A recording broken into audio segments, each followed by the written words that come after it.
اللہ اکبر. ہمارے جتنے بزرگان دین ہیں سب نے کھل کھل کر کھل کھل کر صحابہ کی عظمت بھی بیان کی اور اہل بیت کی عظمت بھی بیان کی.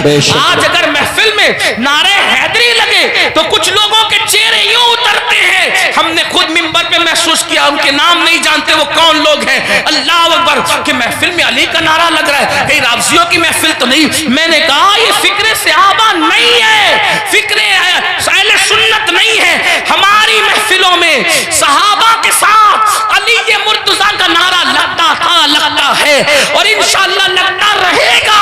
بلکہ صحابہ نے تو معیار قرار دیا ہے ایمان کا علی مرتضیٰ کو. فرمایا جب لوگوں میں بدعتیں پھیلنے لگی, فتنے اٹھنے لگے, تو محفلوں میں لوگ آتے تو ہم سوچتے کون اپنا اور پرایا ہے. تو جب لوگوں کو چھانٹنا چاہتے, لوگوں کو تقسیم کرنا چاہتے, اپنے اور پرائے کا فرق کیا ہے, تو ہم ذکر علی کرنے لگتے. علی کا ذکر سن کر جن کے چہرے کھل جاتے سمجھ جاتے ایمان والا ہے, جس کا چہرہ اتر جاتا سمجھ جاتے کہ منافق ہے. نعرہ تکبیر, اس لیے نعرہ ذکر رسالت. علی کرو مگر احترام صحابہ کے ساتھ, ذکر اہل بیت کرو احترام صحابہ کے ساتھ, صحابہ کا ذکر کرو اہل بیت کی تعظیم کے ساتھ, کیونکہ یہ دونوں رسول اللہ سے منسوب ہیں. بلکہ یوں کہہ لیں حضور کے ارد گرد ستارے گردش کر رہے, جو گردش گھر کے اندر کر رہے ان کو اہل بیت کہتے ہیں, اور جو گھر کے باہر کر رہے ہیں ان کو صحابہ کہتے ہیں. حضور کی نسبت کا خیال کرو.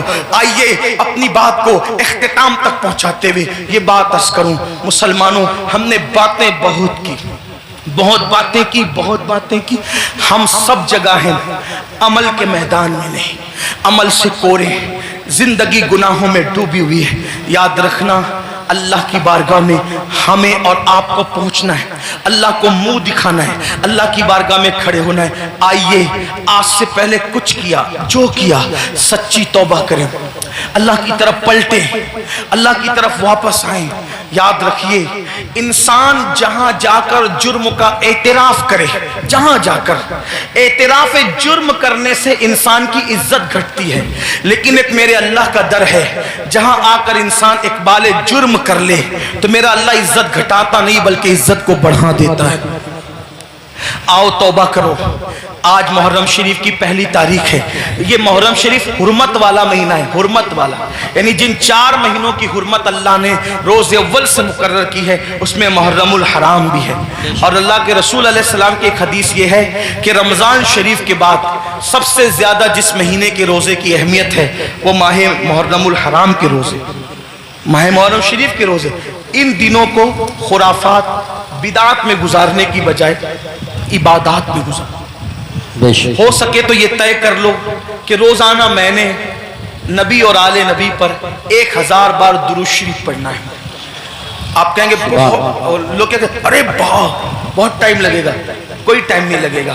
صلی اللہ علیہ وآلہ وسلم یہ بہت مختصر درود شریف, بہت مختصر درود شریف ہے.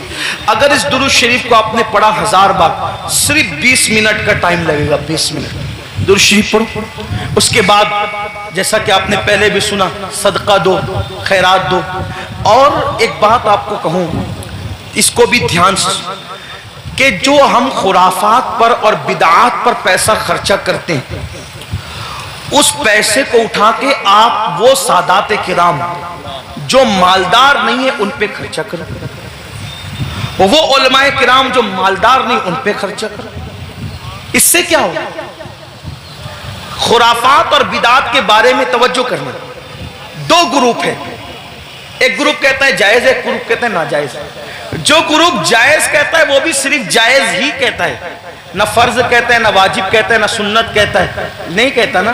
جو جائز ثابت بھی کر لے خرافات کو تو صرف جائز ہی کہہ سکے گا, فرض نہیں کہہ سکے, واجب نہیں کہہ سکے گا.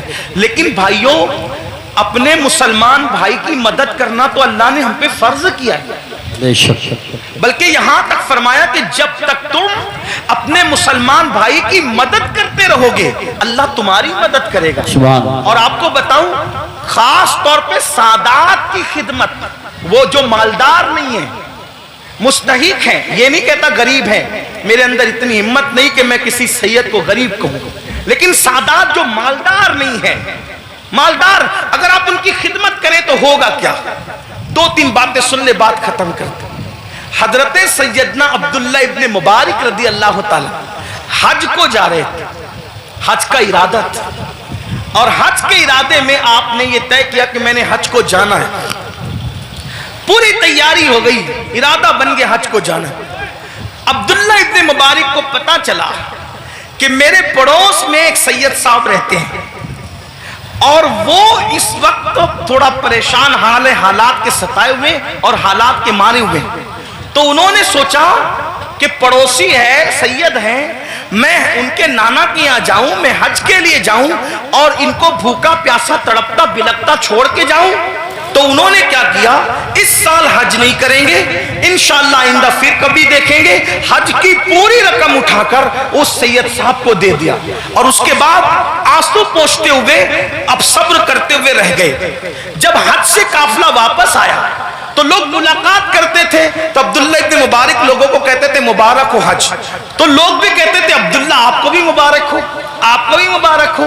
حضرت عبداللہ ابن مبارک سوچتے یا اللہ میں گیا نہیں لیکن جو آتا ہے مجھے حج کی مبارک بات دیتا ہے، اسی فکر میں تھے، آنکھ لگی تو خواب میں غیب سے ندا آئی، کوئی کہنے والا کہتا ہے عبداللہ ابن مبارک تو نے میرے نبی کے شہزادے کی مدد کے لیے حج کو ملتوی کر دیا، تو تیری یہ ادا اتنی پسند آئی کہ ہم نے تیرا ہم شکل ایک فرشتہ پیدا کیا ہے جو قیامت تک تیری طرف سے حج کرتا رہے گا اور اس کا ثواب تجھے ملتا رہے گا۔ سبحان اللہ، سبحان اس لیے اس لیے خرافات کی طرف خرچ کرنے کی بجائے اپنے سادات جو مستحق ہیں ان کے لیے خرچ کرو۔ ایسے سادات ہیں، میں نے کئی جگہ دیکھا، کوئی سبزی بیچ رہا ہے، کوئی آٹو چلا رہا ہے، کوئی چائے بیچ رہا ہے، ان کے بچوں کی اسکول کی فیس نہیں ہے بھرنے کے لیے، ان کی بچیوں کی شادی کے لیے پیسے نہیں ہیں، یہ ساری چیزیں مسلمانوں ہمیں اس کی طرف غور، ترجیحات کی طرف غور کیجئے، جہاں خرچ کرنے کا زیادہ فائدہ ہے اس کی طرف۔ بلکہ امام اہل سنت ایک حدیث لکھتے ہیں، آئیے اس حدیث کو بھی سنیں۔ کہتے ہیں کہ میرے آقا علیہ السلام نے فرمایا کہ جس نے بنو ہاشم پر احسان کیا، ان کی خدمت کی، ان کی مدد کی، آقا فرماتے ہیں مجھ پر واجب اور لازم ہے کہ جس نے بھی میری آل کی خدمت کی، مدد کی، نصرت کی، حمایت کی، محبت کی، آقا فرماتے ہیں مجھ پہ واجب ہے، لازم ہے کہ اس کا صلہ میں اس کو قیامت میں دوں گا جب وہ مجھ سے ملے گا۔ یہ حدیث لکھنے کے بعد میرے امام کہتے ہیں جس کا مفہوم یہ، سنیوں دوڑو اور سادات کی خدمت کر لو، اس لیے کہ نبی کس کس کو ملیں گے کس کس کو نہ ملیں گے الگ عنوان ہے، لیکن جنہوں نے آل نبی کی خدمت کی ہوگی اس سے ملنے کا وعدہ مصطفیٰ جان رحمت فرما رہے ہیں۔ گویا کہ اور لوگ حضور کو ڈھونڈیں گے اور حضور اپنی آل کی خدمت کرنے والے کو صلہ عطا فرما رہے ہوں گے، لقاء کا شرف عطا فرما رہے ہوں گے۔ اس لیے میری گزارش ہے، ہم نے اپنے پیسوں کو، روپیوں کو بہت ضائع کیا خرافات پر، بدعات پر۔ کیا خرافات ہے، کیا بدعات ہے؟ اپنے علاقے کے مستند معتبر علماء اور مفتیان کرام کے پاس بیٹھو اور بیٹھ کر کے سیکھو کہ کن خرافات سے اور بدعات سے بچنا ہے اور کون سی چیزیں اہل سنت و جماعت سے ہے۔ جیسے کہ لوگ تو شربت پلانے کو بھی بدعت کہہ دیتے ہیں، آپ سے کہتا ہوں کہ بھئی شربت پلانا کون سی بدعت ہے؟